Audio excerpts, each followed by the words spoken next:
During her late-night rounds, a nurse at an old New York hospital noticed something strange. The heart monitor in room 304 was beeping steadily, a rhythmic pulse echoing in the silent hallway.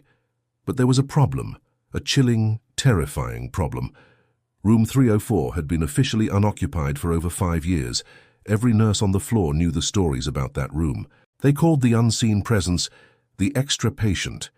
Legend said it was the spirit of a man who had died in that very room, desperately clinging to life. He had passed away alone, his pleas for help unanswered in his final moments. Now his spectral energy remained, forever tethered to the machines that had once sustained him. The nurse, a newcomer named Clara, felt a shiver trace a cold path down her spine. She had dismissed the tales as hospital folklore, a way for seasoned staff to spook the rookies. But the persistent, electronic beep was undeniable, a sound without a source.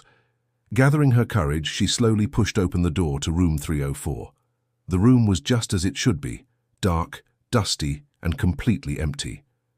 The bed was neatly made, covered in a crisp white sheet that hadn't been disturbed in years, yet the monitor on the far wall glowed with an eerie green light.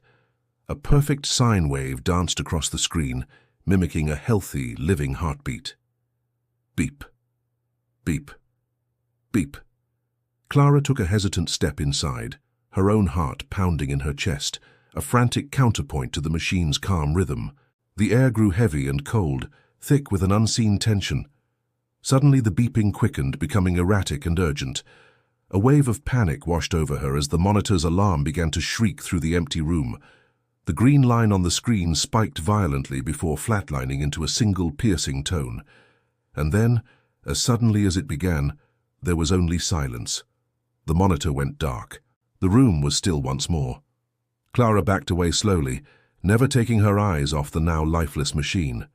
She knew then that the stories were true. Tonight, she had met the extra patient, and she had just witnessed him die all over again.